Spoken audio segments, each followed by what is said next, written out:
ಎಲ್ರಿಗೂ ನಮಸ್ಕಾರ. ಕರ್ನಾಟಕ ಸರ್ಕಾರದ ನಿರ್ದೇಶನದಂತೆ ಕರ್ನಾಟಕ ಪರೀಕ್ಷಾ ಪ್ರಾಧಿಕಾರವು ವಿವಿಧ ವೃತ್ತಿಪರ ಕೋರ್ಸುಗಳ ಪ್ರವೇಶಾತಿಗೆ ಆನ್ಲೈನ್ ಮೂಲಕ ಸೀಟು ಹಂಚಿಕೆಯನ್ನು ಮಾಡುತ್ತಿದೆ. 2023ನೇ ಸಾಲಿನ ವೈದ್ಯಕೀಯ, ದಂತವೈದ್ಯಕೀಯ, ಇಂಜಿನಿಯರಿಂಗ್, ವೆಟರ್ನರಿ, ಕೃಷಿ ವಿಜ್ಞಾನ, ನರ್ಸಿಂಗ್, ಫಾರ್ಮಸಿ ಮುಂತಾದ ಕೋರ್ಸುಗಳ ಪ್ರವೇಶಾತಿಗೆ ಆನ್ಲೈನ್ ಮೂಲಕ ಸೀಟು ಹಂಚಿಕೆಗೆ ಅಭ್ಯರ್ಥಿಗಳು ಯಾವ ರೀತಿ ಆಪ್ಷನ್ಸ್ಗಳನ್ನು ಆನ್ಲೈನ್ ಮೂಲಕ ದಾಖಲಿಸಬೇಕು ಎಂಬುದರ ಬಗ್ಗೆ ಈ ಒಂದು ವಿಡಿಯೋ ಚಿತ್ರಣವನ್ನು ನಿಮಗೆ ನೀಡಲಾಗುತ್ತಿದೆ. ಅಭ್ಯರ್ಥಿಗಳು ಮೊದಲಿಗೆ ಕರ್ನಾಟಕ ಪರೀಕ್ಷಾ ಪ್ರಾಧಿಕಾರದ ವೆಬ್ಸೈಟ್ kea.kr.nac.in ಅನ್ನು ಲಾಗಿನ್ ಮಾಡಿ ವೆಬ್ಸೈಟಿನಲ್ಲಿ ಆಪ್ಷನ್ ಎಂಟ್ರಿ ಲಿಂಕ್ ಅಂತ ತೋರಿಸಿರ್ತಾರೆ. ಆಪ್ಷನ್ ಎಂಟ್ರಿ ಲಿಂಕನ್ನು ಆಯ್ಕೆ ಮಾಡಿಕೊಂಡಲ್ಲಿ ನಿಮಗೆ ಈ ಸ್ಕ್ರೀನನ್ನು ತೋರಿಸಲಾಗುತ್ತದೆ. ಅಲ್ಲಿ ನೀವು ನೋಡಬಹುದು admission to medical, dental, engineering and other professional courses 2023 centralised allotment process option entry ಅಂತ. ಆಪ್ಷನ್ ಎಂಟ್ರಿಗೆ ಸಂಬಂಧಿಸಿದಂತೆ ಈಗ ನೀವು ನೋಡ್ತಾ ಇರ್ತಕ್ಕಂತಹದ್ದು ಮೊದಲನೆಯ ಸ್ಕ್ರೀನು. ಇಲ್ಲಿ ಮೊದಲಿಗೆ ನೀವು ನಿಮ್ಮ CET ನಂಬರನ್ನು ಎಂಟ್ರಿ ಮಾಡಬೇಕು. CET ನಂಬರ್ ಎಂಟ್ರಿ ಮಾಡಿದ ನಂತರ ಅಲ್ಲಿ ತೋರಿಸಿರ್ತಕ್ಕಂತಹ ಕ್ಯಾಪ್ಚಾವನ್ನು ದಾಖಲಿಸಬೇಕು. ಕ್ಯಾಪ್ಚಾವನ್ನು ದಾಖಲಿಸಿ ಸಬ್ಮಿಟ್ ಬಟನ್ ಅಂತ ಇದೆ, ಆ ಸಬ್ಮಿಟ್ ಬಟನನ್ನು ಆಯ್ಕೆ ಮಾಡಿ. ಇಲ್ಲಿ ನಿಮಗೆ ಈ ಎರಡನೇ ಸ್ಕ್ರೀನಲ್ಲಿ ನೀವು ನೋಡ್ತಾ ಇದ್ದೀರಾ ವೆಲ್ಕಮ್. ಅದಾದಮೇಲೆ ಅಭ್ಯರ್ಥಿಯ ಹೆಸರು ಇರುತ್ತೆ. ಅಲ್ಲಿ ಟೆಸ್ಟಿಂಗ್ ಅಂತ ಏನಿದೆ ಇದು ಉದಾಹರಣೆ ಕೊಡ್ತಾ ಇರ್ತಕ್ಕಂಥದ್ದು. ಅಲ್ಲಿ ಅಭ್ಯರ್ಥಿಯ ಹೆಸರು ಬರುತ್ತೆ. ಅದಾದಮೇಲೆ ಅಭ್ಯರ್ಥಿಯ CET ನಂಬರ್ ಕೂಡ ತೋರಿಸ್ತಾರೆ. ನಂತರ ಅಭ್ಯರ್ಥಿಯು ಯಾವ ವಿಭಾಗಗಳಿಗೆ ಎಷ್ಟು ಡಿಸಿಪ್ಲಿನ್ಗಳಿಗೆ ಅರ್ಹತೆ ಪಡೆದಿದ್ದಾರೆ ಅಷ್ಟು ಡಿಸಿಪ್ಲಿನ್ಗಳ ರ್ಯಾಂಕ್ ಕೂಡ ಅಲ್ಲಿ ಡಿಸ್ಪ್ಲೇ ಆಗ್ತದೆ. ಇದಾದ ಮೇಲೆ ನೀವು ಎಡಭಾಗದಲ್ಲಿ ನೋಡಬಹುದು CET number, application number, secret key code, new password, confirm password, email ID, secret hint question, answer for secret question. ಇವೆಲ್ಲವುಗಳನ್ನು ನೀವು ಒಂದಾದ ನಂತರ ಪ್ರತಿಯೊಂದು ಫೀಲ್ಡನ್ನು ನೀವು ಎಂಟ್ರಿ ಮಾಡಬೇಕು. ಮೊದಲಿಗೆ ಅಪ್ಲಿಕೇಶನ್ ನಂಬರ್. ಅಪ್ಲಿಕೇಶನ್ ನಂಬರ್ ನಿಮಗೆ ವೆರಿಫಿಕೇಷನ್ ಸ್ಲಿಪ್ಪಲ್ಲಿ ಪ್ರಿಂಟ್ ಮಾಡಿರ್ತಾರೆ. ನೀವು ಡೌನ್ಲೋಡ್ ಮಾಡಿರ್ತಕ್ಕಂತಹ ವೆರಿಫಿಕೇಷನ್ ಸ್ಲಿಪ್ಪಲ್ಲಿ ನಿಮಗೆ ಅಪ್ಲಿಕೇಶನ್ ನಂಬರ್ ಸಿಗುತ್ತೆ. ನೀವು ಅರ್ಜಿ ನಮೂನೆಯಲ್ಲಿ ಏನು ತಗೊಂಡಿದ್ದೀರಿ ಅಪ್ಲಿಕೇಶನ್ ನಂಬರನ್ನು, ಆ ಅಪ್ಲಿಕೇಶನ್ ನಂಬರನ್ನು ಇಲ್ಲಿ ಎಂಟ್ರಿ ಮಾಡಬಾರ್ದು. ವೆರಿಫಿಕೇಷನ್ ಸ್ಲಿಪ್ಪಲ್ಲಿ ತೋರಿಸಿರ್ತಕ್ಕಂತಹ ಅಪ್ಲಿಕೇಶನ್ ನಂಬರನ್ನು ಇಲ್ಲಿ ದಾಖಲಿಸಬೇಕು. ಅದೇ ರೀತಿ secret key code. Secret key code ಸಹ ನಿಮಗೆ ವೆರಿಫಿಕೇಷನ್ ಸ್ಲಿಪ್ಪಲ್ಲಿ ತೋರಿಸಿರ್ತಾರೆ, ಪ್ರಿಂಟ್ ಮಾಡಿರ್ತಾರೆ. ಆ ಸೀಕ್ರೆಟ್ ಕೀ ಕೋಡನ್ನು ನೀವು ಅಲ್ಲಿ ಎಂಟ್ರಿ ಮಾಡಬೇಕು.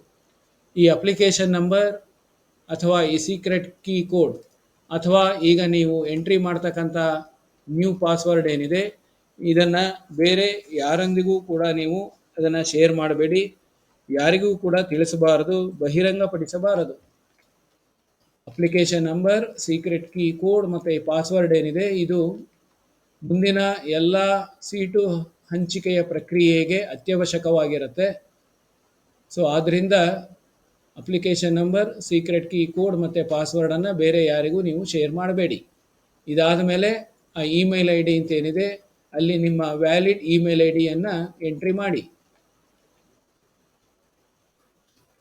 ನಂತರ ಸೀಕ್ರೆಟ್ ಹಿಂಟ್ ಕ್ವಶನ್ ಅಂತ ಇದೆ. ಅಲ್ಲಿ ತೋರಿಸ್ತಿರತಕ್ಕಂತಹ ಸೀಕ್ರೆಟ್ ಕ್ವಶನ್ಗಳಲ್ಲಿ ನಿಮಗೆ ಯಾವುದು ಸೂಕ್ತ ಅನಿಸುತ್ತೆ ಆ ಸೀಕ್ರೆಟ್ ಕೀ ಕ್ವಶನನ್ನು ಆಯ್ಕೆ ಮಾಡ್ಕೊಳ್ಳಿ. ಮತ್ತು ಅದಕ್ಕೆ ಸೂಕ್ತವಾದ ಉತ್ತರ ಆನ್ಸರನ್ನು ಕೂಡ ಅಲ್ಲಿ ಟೈಪ್ ಮಾಡಿ. ನೀವು ಏನು ಆನ್ಸರನ್ನು ಕೊಡ್ತೀರಿ ಅದನ್ನು ಒಂದು ಕಡೆ ಬರೆದಿಟ್ಕೊಳ್ಳಿ. ನಂತರ ಲಾಗಿನ್ ಅಂತ ಇದೆ, ಆ ಲಾಗಿನನ್ನು ನೀವು ಪ್ರೆಸ್ ಮಾಡಬೇಕು. ಸೊ ಲಾಗಿನ್ ಪ್ರೆಸ್ ಮಾಡಿದಾಗ ನಿಮಗೆ ಇಲ್ಲಿ ಮುಂದಿನ ಸ್ಕ್ರೀನ್ನಲ್ಲಿ ನಿಮಗೆ ಆಪ್ಷನ್ ಎಂಟ್ರಿ ಅಂತ ಒಂದು ಸ್ಕ್ರೀನು, ಅಲಾಟ್ಮೆಂಟ್ ಅಂತ ಮಧ್ಯಭಾಗದಲ್ಲಿ ಕೊನೆಯದಾಗಿ ನಿಮಗೆ ಅಕೌಂಟ್ ಸೆಟ್ಟಿಂಗ್ಸ್ ಅಂತ ಇರುತ್ತೆ. ಈಗ ಮೊದಲನೇಗೆ ನಾವು ಆಪ್ಷನ್ ಎಂಟ್ರಿ ಬಗ್ಗೆ ತಿಳ್ಕೊತಾ ಇದ್ದೀವಿ. ಆಪ್ಷನ್ ಎಂಟ್ರಿಯಲ್ಲಿ ನಿಮಗೆ candidates option entry example, option worksheet, detailed option worksheet, print option report, short, detailed ಅಂತ ಇಷ್ಟು ನಿಮಗೆ ಸಬ್ ಟ್ಯಾಬ್ಸನ್ನು ಅಲ್ಲಿ ಕೊಟ್ಟಿರ್ತಾರೆ. ಸೊ ಈಗ ನೀವು ಮೊದಲಿಗೆ ಕ್ಯಾಂಡಿಡೇಟ್ ಆಪ್ಷನ್ ಎಂಟ್ರಿನ ನೀವು ಆಯ್ಕೆ ಮಾಡ್ಕೊಳ್ಳಿ. ಕ್ಯಾಂಡಿಡೇಟ್ಸ್ ಆಪ್ಷನ್ ಎಂಟ್ರಿನ ನೀವು ಆಯ್ಕೆ ಮಾಡಿಕೊಂಡು ಕ್ಯಾಂಡಿಡೇಟ್ ಆಪ್ಷನ್ ಎಂಟ್ರಿ ಅಂತ ಸೆಲೆಕ್ಟ್ ಮಾಡಿದ ನಂತರ ಅಭ್ಯರ್ಥಿಗಳಿಗೆ option entry screen, modify selected option screen, view selected option screen ಅಂತ ತೋರಿಸಲಾಗುತ್ತೆ. ಆಪ್ಷನ್ ಎಂಟ್ರಿ ಸ್ಕ್ರೀನಲ್ಲಿ ಅಭ್ಯರ್ಥಿ ಎಷ್ಟು ವಿಭಾಗಗಳಿಗೆ ಅರ್ಹತೆ ಪಡೆದಿದ್ದಾರೆ ಅಷ್ಟು ವಿಭಾಗಗಳ ಟ್ಯಾಬ್ಸನ್ನು ಅಲ್ಲಿ ಕೊಡ್ತಾರೆ. ಮೆಡಿಕಲ್, ಡೆಂಟಲ್, ಆಯುಷ್, ಯೋಗ, ನ್ಯಾಚುರೋಪತಿ, ಇಂಜಿನಿಯರಿಂಗ್, ಆರ್ಕಿಟೆಕ್ಚರ್, ಈ ಥರ ನಿಮಗೆ ಈ ಕೋರ್ಸುಗಳಲ್ಲಿ ಯಾವ ಕೋರ್ಸುಗಳು ಬೇಕು, ಮೊದಲನೆಯದಾಗಿ ನಿಮ್ಮ ಆದ್ಯತೆ ಏನು ಅನ್ನೋದನ್ನು ನೀವು ಅಲ್ಲಿ ಸೆಲೆಕ್ಟ್ ಮಾಡ್ಕೋಬೇಕು. ಉದಾಹರಣೆಗೆ 2-3 ವಿಭಾಗಗಳಲ್ಲಿ ನೀವು ರ್ಯಾಂಕ್ ಪಡೆದಿದ್ದರೆ ಮೆಡಿಕಲ್, ಇಂಜಿನಿಯರಿಂಗ್, ಆರ್ಕಿಟೆಕ್ಚರ್ ಅಥವಾ ವೆಟರ್ನರಿ ಸೈನ್ಸ್, ಇದರಲ್ಲಿ ನಿಮಗೆ ಮೊದಲು ಯಾವುದು ಬೇಕು, ಮೊದಲು ಮೆಡಿಕಲ್ ಬೇಕಾ, ಮೆಡಿಕಲನ್ನು ನೀವು ಆಯ್ಕೆ ಮಾಡ್ಕೋಬಹುದು. ಅಥವಾ ಇಂಜಿನಿಯರಿಂಗ್ ಬೇಕಾ, ನೀವು ಇಂಜಿನಿಯರಿಂಗನ್ನು ಆಯ್ಕೆ ಮಾಡ್ಕೋಬಹುದು.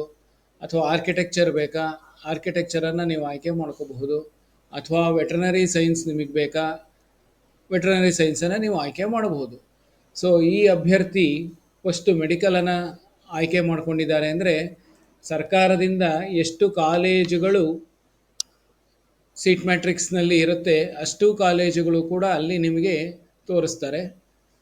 ನಿಮಗೆ ಯಾವ ಕಾಲೇಜು ಬೇಕು ಅನ್ನೋದನ್ನು ನೀವು ಅಲ್ಲಿ ಸೆಲೆಕ್ಟ್ ಮಾಡ್ಕೋಬೇಕು. ಅಂತಂದರೆ ಈಗ ಫಸ್ಟು ಗೌರ್ಮೆಂಟ್ ಬೇಕಾ, ಮೆಡಿಕಲಲ್ಲಿ ಪ್ರೈವೇಟ್ ಬೇಕಾ, ಅಥವಾ NRI ಬೇಕಾ, ಅಥವಾ ಅದರ್ಸ್ ಬೇಕಾ ಅನ್ನೋದನ್ನು ನೀವು ಫಸ್ಟು ತಿಳ್ಕೋಬೇಕು. ಖಾಸಗಿ ಕಾಲೇಜುಗಳಲ್ಲಿ ಏನಾಗುತ್ತೆ, ನಿಮಗೆ 4 ಥರವಾದ ಸೀಟುಗಳಿರುತ್ತೆ. MBBS government, MBBS private, MBBS NRI, MBBS others ಅಂತ. ಪ್ರತಿಯೊಂದಕ್ಕೂ ಕೂಡ ಪ್ರತ್ಯೇಕವಾದ ಶುಲ್ಕ ಇರುತ್ತೆ. ಶಕ್ತ್ಯಾನುಸಾರ ನಿಮಗೆ ಯಾವ ಶುಲ್ಕದ ಸೀಟು ಬೇಕು ಅನ್ನೋದನ್ನು ನೀವು ನೋಡಬಹುದು, ಅಂದರೆ ಆಯ್ಕೆ ಮಾಡ್ಕೋಬೇಕು. ಮೊದಲನೇದಾಗಿ ನಿಮಗೆ ಗೌರ್ಮೆಂಟ್ ಕಾಲೇಜುಗಳಲ್ಲಿ ಸೀಟು ಬೇಕು ಅಂತಂದರೆ, ಉದಾಹರಣೆ ನಿಮಗೆ ಮೊದಲ ಆದ್ಯತೆ ಬೆಂಗಳೂರು ಮೆಡಿಕಲ್ ಕಾಲೇಜ್ ಆಗಿದ್ದರೆ ಆ ಬೆಂಗಳೂರು ಮೆಡಿಕಲ್ ಕಾಲೇಜಿನ ಮುಂಭಾಗದಲ್ಲಿ ಒಂದು ಬಾಕ್ಸ್ ಕೊಟ್ಟಿದ್ದಾರೆ, ಅಲ್ಲಿ ನೀವು 1 ಅಂತ ನೀವು ಟೈಪ್ ಮಾಡಬೇಕು. ನಂತರ ಮೈಸೂರು ಮೆಡಿಕಲ್ ಕಾಲೇಜ್ ಬೇಕು ಅಂದರೆ ಆ ಮೈಸೂರು ಮೆಡಿಕಲ್ ಕಾಲೇಜಿನ ಬಾಕ್ಸ್ನಲ್ಲಿ 2 ಅಂತ ಟೈಪ್ ಮಾಡಿ. ನಂತರ Mandya institute of medical science ಇದೆ, ಅದು 3ನೇದ ಆಯ್ಕೆ ಆಗಿದ್ದರೆ ನೀವು 3 ಅಂತ ಮಾಡ್ಬೋದು. ಅಥವಾ ನಿಮಗೆ Vijayanagara institute of medical science Ballari ಇದು 3 ಬೇಕು ಅಂದರೆ ನೀವು ಅಲ್ಲಿ 3 ಅಂತ ಟೈಪ್ ಮಾಡ್ಬೋದು. ಆವಾಗ ನೀವು Mandya medical institute of science ಹತ್ರ ಹೋಗಿ ನೀವು ನೆಕ್ಸ್ಟ್ ನಂಬರ್ 4 ಅಂತ ನೀವು ಟೈಪ್ ಮಾಡ್ಬೋದು. ಹೀಗೆ ನಿಮಗೆ ಯಾವ ಕಾಲೇಜುಗಳು ಬೇಕು, ಯಾವ ಆದ್ಯತೆಯಲ್ಲಿ ಬೇಕು, ನೀವು ಅಲ್ಲಿ ಪ್ರಿಯಾರಿಟಿ ನಂಬರನ್ನು ಆ ಕಾಲೇಜಿನ ಮುಂದೆ ಇರತಕ್ಕಂಥ ಬಾಕ್ಸಲ್ಲಿ ನಮೂದಿಸ್ತಾ ಹೋಗಬೇಕು. ಯಾವ ಕ್ರಮಾಂಕದಲ್ಲಿ ಬೇಕು ಅನ್ನೋದನ್ನು ನೀವು ನೋಡ್ಕೊಳ್ಳಿ. ಆ ಕ್ರಮಾಂಕದಲ್ಲಿ ಆ ನಂಬರ್ಗಳನ್ನ ಕೊಡ್ತಾ ಹೋಗಿ. ಈಗ ನೀವು ಅಂಬೇಡ್ಕರ್ ಮೆಡಿಕಲ್ ಕಾಲೇಜಿಗೆ ಬಂದಾಗ ನಿಮಗೆ ಈಗಾಗಲೇ ಹೇಳಿದಂತೆ ಅಲ್ಲಿ 4 ಥರ ಸೀಟ್ ಇದೆ. ಈಗ ನಿಮಗೆ ಗೌರ್ಮೆಂಟ್ ಸೀಟ್ ಮಾತ್ರ ಬೇಕು ಅಂದರೆ ಗೌರ್ಮೆಂಟ್ ಸೀಟಿಗೆ ನಮೂದಿಸಿ. Next Kempegowda institute of medical science ಇದೆ, ಅಲ್ಲಿ ನಿಮಗೆ ಗೌರ್ಮೆಂಟ್ ಸೀಟ್ ಬೇಕು ಅಂದರೆ ಗೌರ್ಮೆಂಟ್ ನಮೂದಿಸಿ. ಅದೇ ರೀತಿ ನೆಕ್ಸ್ಟ್ ನಿಮಗೆ ಬಸವೇಶ್ವರ ಮೆಡಿಕಲ್ ಕಾಲೇಜ್ ಕಾಣುತ್ತೆ, ಅಲ್ಲೂ ಕೂಡ ನೀವು ಗೌರ್ಮೆಂಟ್ ಬೇಕು ಅಂದರೆ ಗೌರ್ಮೆಂಟನ್ನು ನಮೂದಿಸಬಹುದು. ಹೀಗೆ ಒಟ್ಟು 60 ಕಾಲೇಜ್ ಇದೆ ಅಂತಂದರೆ ನೀವು 60 ಆಪ್ಷನ್ಸ್ಗಳನ್ನೂ ಕೂಡ ದಾಖಲಿಸಬಹುದು. ನಂತರ ನಿಮಗೆ ಪ್ರೈವೇಟ್ ಸೀಟುಗಳು ಬೇಕು ಅಂದರೆ ಆ ಪ್ರೈವೇಟ್ ಸೀಟುಗಳು ಏನಿದೆ ಆ ಫೀ ಸ್ಟ್ರಕ್ಚರನ್ನು ನೋಡಿ ನೀವು ನಿಮ್ಮ ಇಚ್ಛೆ ಆಯ್ಕೆಯನ್ನು ಅಲ್ಲಿ ದಾಖಲಿಸಿ. ಇದಾದ ನಂತರ ನೀವೇನು ಮಾಡಿ, ಅಲ್ಲಿ ಸೇವ್ ಅಂಡ್ ಸಬ್ಮಿಟ್ ಬಟನ್ ಅಂತ ಇದೆ, ಆ ಸೇವ್ ಅಂಡ್ ಸಬ್ಮಿಟ್ ಬಟನನ್ನು ಸೆಲೆಕ್ಟ್ ಮಾಡ್ಕೊಳ್ಳಿ, ಆಯ್ಕೆ ಮಾಡ್ಕೊಳ್ಳಿ.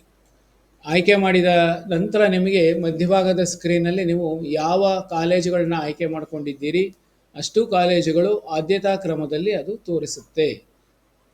ಇಷ್ಟು ಕಾಲೇಜುಗಳನ್ನ ನೀವು ಆಯ್ಕೆ ಮಾಡ್ಕೊಂಡಿದ್ದೀರಾ ಅಂತ ನೀವು ಅಲ್ಲಿ ನೋಡಬಹುದು. ಸೊ ಇದಾದ ನಂತರ ನಿಮಗೆ ಇಂಜಿನಿಯರಿಂಗ್ ಬೇಕು ಅಂದರೆ ಇಂಜಿನಿಯರಿಂಗ್ ಟ್ಯಾಬ್ ಸೆಲೆಕ್ಟ್ ಮಾಡಿ. ಇಂಜಿನಿಯರಿಂಗ್ ಸೆಲೆಕ್ಟ್ ಮಾಡಿದಾಗ ನಿಮಗೆ ಅಲ್ಲಿ ಕೋರ್ಸ್ ಸೆಲೆಕ್ಷನನ್ನು ಮಾಡ್ಕೋಬೇಕು ನೀವು. ಮೊದಲಿಗೆ ನೀವು ಕೋರ್ಸ್ ಬೇಕು, ನಿಮಗೆ ಯಾವ ಕೋರ್ಸ್ ಬೇಕು ಅಂತ ನೀವು ಅಲ್ಲಿ ಸೆಲೆಕ್ಟ್ ಮಾಡ್ಕೊಳ್ಳಿ. ಕಂಪ್ಯೂಟರ್ ಸೈನ್ಸ್ ಬೇಕಾ, ಕನ್ಸ್ಟ್ರಕ್ಷನ್ ಟೆಕ್ನಾಲಜಿ ಅಥವಾ ಎಲೆಕ್ಟ್ರಾನಿಕ್ಸ್ ಆ್ಯಂಡ್ ಕಮ್ಯುನಿಕೇಷನ್, ಈ ಥರ ನಿಮಗೆ ಯಾವುದು ಬೇಕು ಅನ್ನೋದನ್ನು ಕೋರ್ಸನ್ನು ಸೆಲೆಕ್ಟ್ ಮಾಡಿ. ಈಗ ಉದಾಹರಣೆಗೆ ನಿಮಗೆ ಕಂಪ್ಯೂಟರ್ ಸೈನ್ಸ್ ಆ್ಯಂಡ್ ಇಂಜಿನಿಯರಿಂಗ್ ಬೇಕು ಅಂದರೆ ಕಂಪ್ಯೂಟರ್ ಸೈನ್ಸ್ ಆ್ಯಂಡ್ ಇಂಜಿನಿಯರಿಂಗನ್ನು ನೀವು ಆಯ್ಕೆ ಮಾಡಬಹುದು. ನೀವು ಕಂಪ್ಯೂಟರ್ ಸೈನ್ಸ್ ಇಂಜಿನಿಯರಿಂಗ್ ಆಯ್ಕೆ ಮಾಡಿದ ನಂತರ ನಿಮಗೆ ಕಂಪ್ಯೂಟರ್ ಸೈನ್ಸ್ ಮತ್ತು ಇಂಜಿನಿಯರಿಂಗ್ ಎಷ್ಟು ಕಾಲೇಜುಗಳಲ್ಲಿ ಸೀಟು ಇದೆ ಅನ್ನೋದು ನಿಮಗೆ ಅಲ್ಲಿ ತೋರಿಸುತ್ತೆ. ಸೊ ನಿಮಗೆ ಬೇಕಾಗಿರ್ತಕ್ಕಂತಹ ಕಾಲೇಜುಗಳಲ್ಲಿ ನಿಮಗೆ ಕಂಪ್ಯೂಟರ್ ಸೈನ್ಸ್ ಇಷ್ಟ ಇದ್ದರೆ ನೀವು ನಂತರದ ಪ್ರಿಯಾರಿಟಿ ನಂಬರ್ಗಳ ಆದ್ಯತಾ ಕ್ರಮ ಸಂಖ್ಯೆನ ನೀವು ನಮೂದಿಸುತ್ತಾ ಹೋಗಿ. ಯಾವ ಕಾಲೇಜಲ್ಲಿ ನಿಮಗೆ ಕಂಪ್ಯೂಟರ್ ಸೈನ್ಸ್ ಬೇಕು ಸೆಲೆಕ್ಟ್ ಮಾಡ್ಕೊಳ್ಳಿ. ಸೊ ಇದಾದ ನಂತರ ನೀವು ಸೇವ್ ಅಂಡ್ ಸಬ್ಮಿಟ್ ಅನ್ನು ಸೆಲೆಕ್ಟ್ ಮಾಡಿ. ಸೊ ನಿಮಗೆ ಅಲ್ಲಿ ಮಧ್ಯದ ಸ್ಕ್ರೀನ್ನಲ್ಲಿ ನಿಮಗೆ ಅದು ನೀವೇನು ಆಯ್ಕೆ ಮಾಡಿದ್ದೀರಿ ಅದು ನಿಮಗೆ ಕಾಣುತ್ತೆ. ನಂತರ ನೀವು ಕೋರ್ಸ್ ಬದಲಾವಣೆ ಮಾಡ್ಕೋಬೇಕು ಅಂದರೆ ಇಲ್ಲಿ ಸೆಲೆಕ್ಟ್ ಅಂತ ಮತ್ತೆ ಮಾಡಿಕೊಂಡು ನಿಮಗೆ ಬೇರೆ ಯಾವ ಕೋರ್ಸ್ ಬೇಕು ಆ ಕೋರ್ಸನ್ನು ಸೆಲೆಕ್ಟ್ ಮಾಡ್ಕೊಳ್ಳಿ.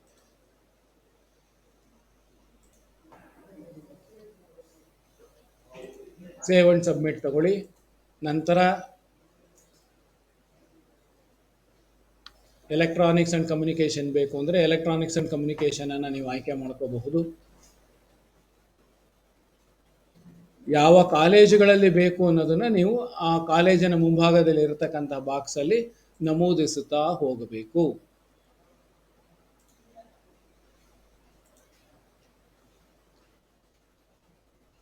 ಸುಮಾರು ಒಂದು 200 ಕಾಲೇಜ್ ಇದೆ ಅಂತಂದರೆ ನಿಮಗೆ 200 ಕಾಲೇಜುಗಳಲ್ಲೂ ಕೂಡ ಆಸಕ್ತಿ ಇದ್ದರೆ ನೀವು 200 ಕಾಲೇಜುಗಳಲ್ಲೂ ಕೂಡ ನೀವು ಆಪ್ಷನ್ಸನ್ನು ದಾಖಲಿಸಬಹುದು.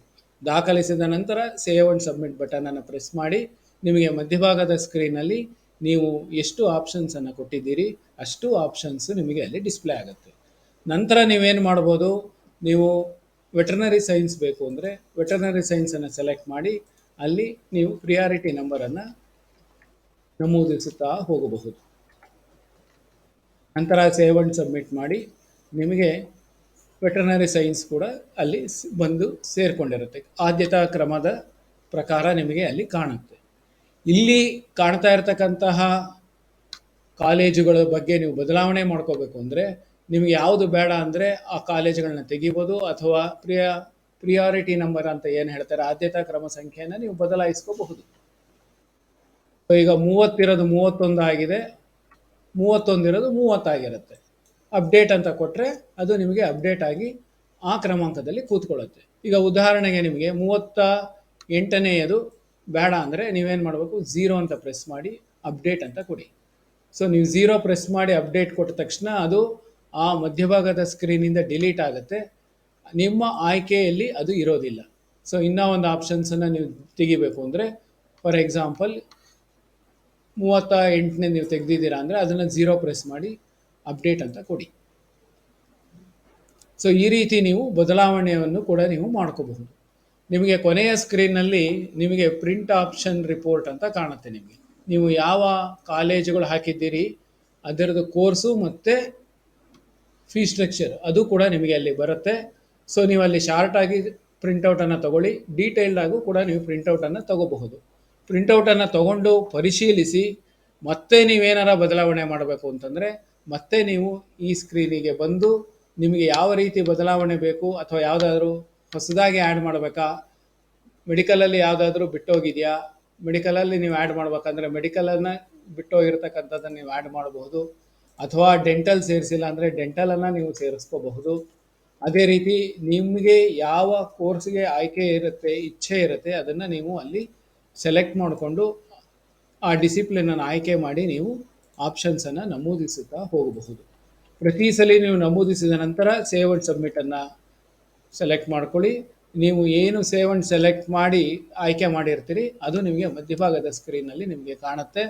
ಮತ್ತೊಮ್ಮೆ ನಿಮಗೆ ಅಲ್ಲಿ ಪ್ರಿಂಟ್ ಆಪ್ಷನ್ಸ್ ಕೂಡ ಇರುತ್ತೆ. ಮತ್ತೆ ನೀವು ಪ್ರಿಂಟ್ ತಗೊಳ್ಳಿ, ಬದಲಾವಣೆ ಬೇಕು ಅಂದರೆ ಇದೇ ಕ್ರಮವನ್ನು ಅನುಸರಿಸಿ ನೀವು ಬದಲಾವಣೆಯನ್ನು ಮಾಡ್ಕೋಬಹುದು. ನೀವು ಈ ಆಪ್ಷನ್ಸನ್ನು ಎಂಟ್ರಿ ಮಾಡೋದಕ್ಕಿಂತ ಮುಂಚೆ ನಿಮಗೆ ಯಾವ ಕಾಲೇಜು ಬೇಕು, ಯಾವ ಕೋರ್ಸ್ ಬೇಕು, ಯಾವ ಕ್ರಮಾಂಕದಲ್ಲಿ ಬೇಕು, ನಿಮಗೆ ಮೊದಲು ಮೆಡಿಕಲ್ ಬೇಕಾ ಅಥವಾ ಮೊದಲು ಇಂಜಿನಿಯರಿಂಗ್ ಬೇಕಾ ಅನ್ನೋದನ್ನು ನೀವು ಮೊದಲು ಡಿಸೈಡ್ ಮಾಡ್ಕೊಳ್ಳಿ. ಒಂದು ಪಟ್ಟಿ ಮಾಡ್ಕೊಳ್ಳಿ ಕಾಲೇಜಸ್, ನಿಮಗೆ ಯಾವ ಕಾಲೇಜುಗಳು ಬೇಕು ಅಂತ. ನಿಮಗೆ ಈ ಪಕ್ಕದ ರೈಟ್ ಸ್ಕ್ರೀನಲ್ಲಿ ಕಾಲೇಜುಗಳ ಲಿಸ್ಟು ಕೂಡ ಇದೆ. Medical colleges, dental, engineering, agriculture, veterinary, food science, pharmacy, ಈ ಥರ ನರ್ಸಿಂಗ್, ಪ್ರತಿಯೊಂದು ಕಾಲೇಜುಗಳು ಕೂಡ ಅಲ್ಲಿ ನಿಮಗೆ ಅಲ್ಲಿ ಡಿಸ್ಪ್ಲೇ ಆಗುತ್ತೆ. ಅದೇ ರೀತಿ ಕೋರ್ಸ್ ಕೂಡ ನಿಮಗೆ ಡಿಸ್ಪ್ಲೇ ಆಗುತ್ತೆ. ಸೊ ನಿಮಗೆ ಯಾವ ಕೋರ್ಸ್ ಬೇಕು, ಯಾವ ಕಾಲೇಜಲ್ಲಿ ಬೇಕು ಅನ್ನೋದನ್ನು ನೀವು ಆಯ್ಕೆ ಮಾಡ್ಕೋಬಹುದು. ಆಯ್ಕೆ ಮಾಡಿದ ನಂತರ ಸೇವ್ ಅಂಡ್ ಸಬ್ಮಿಟ್ ಮಾಡಿ, ನಂತರ ನೀವು ಅಪ್ಡೇಟ್ ಮಾಡಿ, ನಂತರ ಪ್ರಿಂಟ್ ತಗೊಳ್ಳಿ, ಪರಿಶೀಲಿಸಿ, ನಿಮಗೇನಾದರೂ ಹೊಸದಾಗಿ ಸೇರಿಸಬೇಕಾ ಅಥವಾ ಸೇರಿಸಿರೋದನ್ನು ನೀವು ಬದಲಾವಣೆ ಮಾಡಬೇಕಾ ಅಥವಾ ಯಾವುದಾದ್ರೂ ಕಾಲೇಜ್ ಬೇಡವಾ, ನೀವು ಅದನ್ನು ಡಿಲೀಟ್ ಮಾಡಬೇಕಾ ಅಂದರೆ ಈ ಮಧ್ಯಭಾಗದ ಸ್ಕ್ರೀನಲ್ಲಿ ಬಂದು ನೀವು ಡಿಲೀಟ್ ಮಾಡ್ಬೋದು. ಪ್ರಿಯಾರಿಟಿ ನಂಬರನ್ನು ಬದಲಾವಣೆ ಮಾಡಬಹುದು. ಅಥವಾ ಹೊಸದಾಗಿ ಸೇರಿಸಬೇಕು ಅಂತಂದರೆ ಈ ಲೆಫ್ಟ್ ಸೈಡ್ ಸ್ಕ್ರೀನಲ್ಲಿ ಏನಿದೆ, ಯಾವ ಕೋರ್ಸ್ ಬೇಕು ಅನ್ನೋದನ್ನು ನೀವು ಆಯ್ಕೆ ಮಾಡಿಕೊಂಡು ನಿಮಗೆ ಬೇಕಾಗಿರತಕ್ಕಂತಹ ಕಾಲೇಜನ್ನು ನೀವು ಅಲ್ಲಿ ಆಯ್ಕೆ ಮಾಡಿ ಸೇವ್ ಅಂಡ್ ಸಬ್ಮಿಟನ್ನು ನೀವು ತಗೋಬೇಕು. ಸೊ ಈ ರೀತಿ ಮಾಡೋದಕ್ಕೆ ನಿಮಗೆ ಆಪ್ಷನ್ ಎಂಟ್ರಿ ಅಂತ ಕರೀತಾರೆ. ಇಲ್ಲಿ ಏನು ಮಾಡಿ, ನೀವು ಆಪ್ಷನ್ಸ್ ಎಂಟ್ರಿ ಮುಗಿದ ನಂತರ ನೀವು ಇಲ್ಲಿ ಲಾಗೌಟ್ ಬಟನ್ ಅಂತ ಇರುತ್ತೆ, ಆ ಲಾಗೌಟ್ ಬಟನನ್ನು ನೀವು ಸೆಲೆಕ್ಟ್ ಮಾಡಿ ನೀವು ಲಾಗೌಟ್ ಆಗಬೇಕು. ಅಲ್ಲಿ ಮೇಲೆ ತೋರಿಸ್ತಿರತಕ್ಕಂತಹ ಇಂಟು ಮಾರ್ಕ್ ಅಥವಾ ಎಕ್ಸ್ ಮಾರ್ಕಿಂದ ನೀವು ಸ್ಕ್ರೀನನ್ನು ಕ್ಲೋಸ್ ಮಾಡಬೇಡಿ. ಅಲ್ಲಿ ಬ್ಯಾಕ್ ಟು ಹೋಮ್ ಅಂತ ಇದೆ. ಬ್ಯಾಕ್ ಟು ಹೋಮ್ ಅಂತ ಬಂದಾಗ ನಿಮಗೆ ಈಗಾಗಲೇ ಮೊದಲು ತೋರಿಸಿರ್ತಕ್ಕಂಥ ಸ್ಕ್ರೀನಲ್ಲಿ ನಿಮಗೆ ರೈಟ್ ಸೈಡ್ ಸ್ಕ್ರೀನಲ್ಲಿ ನೋಡಬಹುದು, ನೀವು ಚೇಂಜ್ ಪಾಸ್ವರ್ಡ್ ಇದೆ, ನೀವು ಚೇಂಜ್ ಪಾಸ್ವರ್ಡ್ ಕೂಡ ಮಾಡ್ಕೊಳ್ಳಿ. ಲಾಗಿನ್ ಹಿಸ್ಟ್ರಿ ಇರುತ್ತೆ, ನೀವು ಎಷ್ಟು ಸಲ ಲಾಗಿನ್ ಆಗಿದ್ದೀರಿ ಅದು ಕೂಡ ನೋಡಬಹುದು. ಮೊಬೈಲ್ ನಂಬರ್ ಅಂತ ಇದೆ, ಚೇಂಜ್ ಅಂತ ಇದೆ. ಪ್ರತಿಯೊಬ್ಬರು ಕಡ್ಡಾಯವಾಗಿ ಮೊಬೈಲ್ ನಂಬರನ್ನು ಮತ್ತು ಇಮೇಲ್ ಐ ಡಿಯನ್ನು ನಮೂದಿಸಬೇಕು. ಸರಿಯಾದ ಮೊಬೈಲ್ ಸಂಖ್ಯೆ ಮತ್ತು ಸರಿಯಾದ ಇಮೇಲ್ ಐ ಡಿಯನ್ನು ನಮೂದಿಸಿ. ಒಬ್ಬ ವಿದ್ಯಾರ್ಥಿ ವೈದ್ಯಕೀಯ ಮತ್ತು ಇಂಜಿನಿಯರಿಂಗ್ ಎರಡೂ ಡಿಸಿಪ್ಲಿನ್ಗಳಲ್ಲಿ ಅರ್ಹತೆ ಪಡೆದಿದ್ದರೆ ಹಾಗೂ ಆ ವಿದ್ಯಾರ್ಥಿಯ ಮೊದಲ ಅಪೇಕ್ಷೆ ಅಂದರೆ ಫಸ್ಟ್ ಪ್ರಿಫರೆನ್ಸ್ ಮೆಡಿಕಲ್ ತಗೋಬೇಕು, ನಾನು ಮೆಡಿಕಲ್ ಸೀಟ್ಗೆ ಫಸ್ಟು ಆಪ್ಷನ್ಸ್ಗಳನ್ನು ನೀಡಬೇಕು ಅನ್ನೋದು ಆ ವಿದ್ಯಾರ್ಥಿ ಅಪೇಕ್ಷೆ ಪಟ್ಟಿದ್ದಲ್ಲಿ ಅಂತಹ ವಿದ್ಯಾರ್ಥಿಗಳು ವೈದ್ಯಕೀಯ ಕೋರ್ಸಿಗೆ ಸಂಬಂಧಪಟ್ಟಂತೆ ಸಾಕಷ್ಟು ಹೆಚ್ಚಿನ ಸಂಖ್ಯೆಯಲ್ಲಿ ಇಚ್ಛೆಗಳನ್ನು, ಆಪ್ಷನ್ಸ್ಗಳನ್ನು ನೀಡಬೇಕು. ಈ ಇಚ್ಛೆ ಆಪ್ಷನ್ಸ್ಗಳನ್ನು ನೀಡಬೇಕಾದ್ರೆ ಕಾಲೇಜುಗಳಲ್ಲಿ ನಿಗದಿಪಡಿಸಿರತಕ್ಕಂತಹ ಶುಲ್ಕವನ್ನು ಗಮನಿಸಿ, ಕಡ್ಡಾಯವಾಗಿ ಗಮನಿಸಬೇಕು.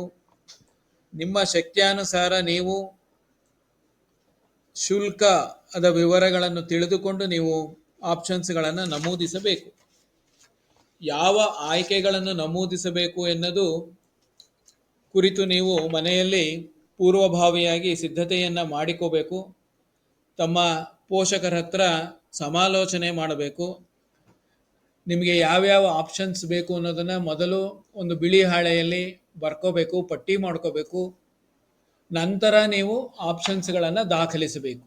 ಈಗ ಇಲ್ಲಿ ಗಮನಿಸ್ಬೋದು ನೀವು, ಮೆಡಿಕಲ್ ಮತ್ತು ಇಂಜಿನಿಯರಿಂಗ್ ಎರಡೂ ವಿಭಾಗದಲ್ಲಿ ರ್ಯಾಂಕ್ ಪಡೆದಿರತಕ್ಕಂಥ ಅಭ್ಯರ್ಥಿ ಮೊದಲಿಗೆ ಮೆಡಿಕಲ್ ಸೀಟುಗಳನ್ನು, ಆಪ್ಷನ್ಸ್ಗಳನ್ನು ದಾಖಲಿಸಿದ್ದಾರೆ. MBBS ಗೌರ್ನಮೆಂಟ್, MBBS ಗೌರ್ಮೆಂಟ್, ಈ ಥರ ನೀವು ಇಲ್ಲಿ ನೋಡ್ತಾ ಇದ್ದೀರಾ. ಅಲ್ಲಿ ಹಾಗೆ MBBS ಗೌರ್ಮೆಂಟ್ ಅನ್ನೋದ್ರ ಪಕ್ಕದಲ್ಲಿ ಫೀ ಸ್ಟ್ರಕ್ಚರ್ ಕೂಡ ಅಲ್ಲಿ ಡಿಸ್ಪ್ಲೇ ಆಗಿರುತ್ತೆ. ಆ ಫೀ ಸ್ಟ್ರಕ್ಚರನ್ನು ನೀವು ಗಮನಿಸಬೇಕು.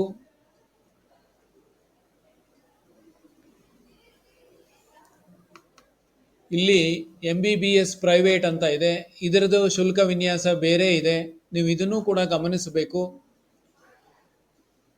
ಸೊ ಹೀಗೆ ಪ್ರತಿಯೊಂದು ಕಾಲೇಜಿನಲ್ಲಿ ಇರ್ತಕ್ಕಂಥ MBBS ಪ್ರೈವೇಟ್ ಅದರದ ಶುಲ್ಕ ಏನಿದೆ ನೀವು ಇದನ್ನು ಗಮನಿಸಿ. ಇಲ್ಲಿ ತೋರಿಸ್ತಿರ್ತಕ್ಕಂಥ ಆಪ್ಷನ್ಸ್ ಏನಿದೆ ಇದು ಬರೀ ಸ್ಯಾಂಪಲ್ ಅಷ್ಟೇ, ನೀವು ಇದನ್ನೇ ಯೂಸ್ ಮಾಡಬಾರ್ದು. It is only A sample, ಇದನ್ನು ಫಾಲೋ ಮಾಡಬಾರ್ದು. ಸೊ ಇದಾದ ಮೇಲೆ ಅಭ್ಯರ್ಥಿ ಏನು ಮಾಡಿದ್ದಾರೆ, ಮೆಡಿಕಲ್ಗೆ ಸಾಕಷ್ಟು ಸಂಖ್ಯೆಯಲ್ಲಿ ಕೊಟ್ಟಿದ್ದಾರೆ. ಇದಾದ ನಂತರ ಅವರು ಇಂಜಿನಿಯರಿಂಗ್ ಆಪ್ಷನ್ಸನ್ನು ಕೊಟ್ಟಿದ್ದಾರೆ.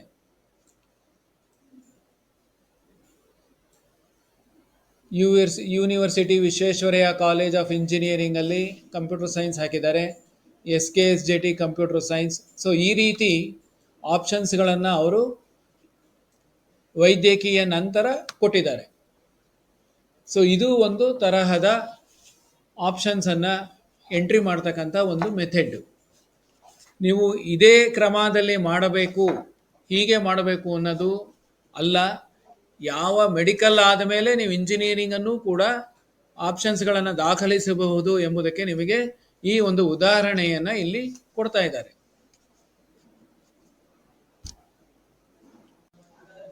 ಇದೇ ರೀತಿ ಒಬ್ಬ ವಿದ್ಯಾರ್ಥಿ ಕೇವಲ ವೈದ್ಯಕೀಯ ಕೋರ್ಸಿಗೆ ಮಾತ್ರ ಆಸಕ್ತಿ ಇದ್ದರೆ ಅಂತಹ ಅಭ್ಯರ್ಥಿ ವೈದ್ಯಕೀಯ ಕೋರ್ಸುಗಳ ಮೇಲೆ ಮಾತ್ರ ಹೆಚ್ಚಿನ ಗಮನವನ್ನು ನೀಡಬೇಕು. ಅಭ್ಯರ್ಥಿಯು ತನಗೆ ಆಸಕ್ತಿ ಇರತಕ್ಕಂತಹ ವೈದ್ಯಕೀಯ ಕಾಲೇಜುಗಳು ಅವುಗಳನ್ನು ಆದ್ಯತಾ ಕ್ರಮದಲ್ಲಿ ದಾಖಲಿಸಬಹುದು. ಈ ಉದಾಹರಣೆಯಲ್ಲಿ ವೈದ್ಯಕೀಯ ಕಾಲೇಜುಗಳು ಮಾತ್ರ ನಿಮಗೆ ಕಾಣಕ್ಕೆ ಸಿಗುತ್ತೆ. ವೈದ್ಯಕೀಯ ಕಾಲೇಜುಗಳನ್ನು ಮಾತ್ರ ನೀವು ನೋಡಬಹುದು ಇದರಲ್ಲಿ.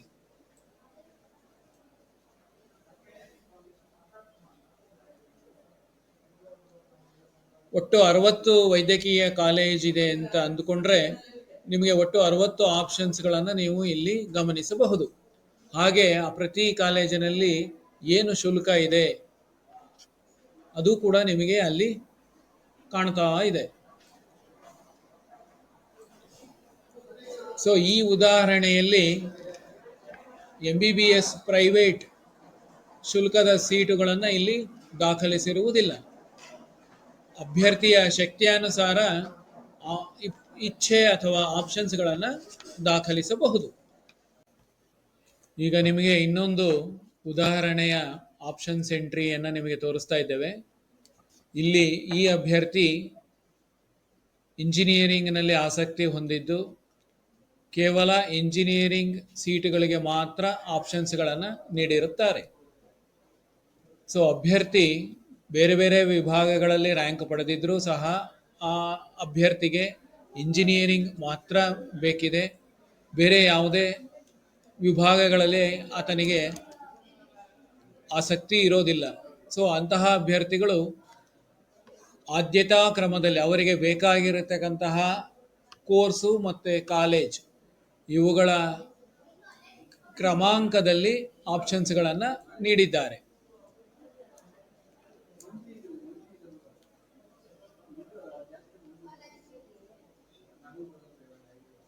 ಇಲ್ಲಿ ಉದಾಹರಣೆಗೆ ಮಾತ್ರ ನಿಮಗೆ 60 ಆಪ್ಷನ್ಸನ್ನು ತೋರಿಸಿದೆ. ಅಭ್ಯರ್ಥಿಗಳು ತಮಗೆ ಇಷ್ಟ ಇರತಕ್ಕಂತಹ ಕೋರ್ಸುಗಳು ಮತ್ತು ಕಾಲೇಜುಗಳು ಎಷ್ಟು ಅಗತ್ಯ ಇದೆ ಅಷ್ಟೂ ಕೂಡ ಇಲ್ಲಿ ದಾಖಲಿಸಬಹುದು. ಸುಮಾರು ಒಂದು 100 ಕಾಲೇಜ್ ಇದೆ ಅಂದ್ಕೊಂಡ್ರೆ ಆ 100 ಕಾಲೇಜುಗಳಲ್ಲಿ ಆಸಕ್ತಿ ಇರತಕ್ಕಂತಹ ಎಲ್ಲ ಕೋರ್ಸುಗಳಿಗೂ ಸಹ ನೀವು ಪ್ರಿಯಾರಿಟೈಸ್ ಮಾಡಿ ನೀವು ಆಪ್ಷನ್ಸನ್ನು ದಾಖಲಿಸಬಹುದು. ಅಲ್ಲಿ ಲಭ್ಯವಿರುವ ಕೋರ್ಸುಗಳು ಮತ್ತು ಅಲ್ಲಿ ಇರತಕ್ಕಂತಹ ಪ್ರಯೋಗಾಲಯದ ಸೌಲಭ್ಯಗಳು ಹಾಗೂ ಇತರೆ ಮಾಹಿತಿಯನ್ನು ಸಂಗ್ರಹಿಸಿ ನಿಮಗೆ ಯಾವುದು ಬೇಕು ಆ ಕಾಲೇಜುಗಳನ್ನು ಒಂದು ಪಟ್ಟಿ ಮಾಡ್ಕೊಳ್ಳಿ. ಇಂಜಿನಿಯರಿಂಗ್ಗೆ ಸಂಬಂಧಪಟ್ಟ ಹಾಗೆ ಮತ್ತು ಕೋರ್ಸು ಕೂಡ ಪಟ್ಟಿ ಮಾಡ್ಕೊಳ್ಳಿ. ನಿಮಗೆ ಯಾವ ಕ್ರಮದಲ್ಲಿ ಬೇಕು ಅನ್ನೋದನ್ನು ನೀವು ಅಲ್ಲಿ ಒಂದು ಬಿಳಿ ಹಾಳೆಯಲ್ಲಿ ಬರ್ಕೊಳ್ಳಿ. ನಂತರ ನೀವು ನಿಮ್ಮ ಯೂಸರ್ ಐಡಿಯನ್ನು ಲಾಗಿನ್ ಮಾಡಿ ನೀವು ಆಪ್ಷನ್ಸನ್ನು ದಾಖಲಿಸಿ. ಇಲ್ಲಿ ತೋರಿಸ್ತಾ ಇರತಕ್ಕಂತಹ ಆಪ್ಷನ್ಸ್ ಏನಿದೆ ಇದು ಬರೀ ನಿಮಗೆ ಒಂದು ಮಾದರಿ ಅಷ್ಟೇ, ಸ್ಯಾಂಪಲ್ ಅಷ್ಟೇ, ಉದಾಹರಣೆ. ನೀವು ಇದೇ ಕ್ರಮದಲ್ಲಿ ದಾಖಲಿಸಬಾರದು.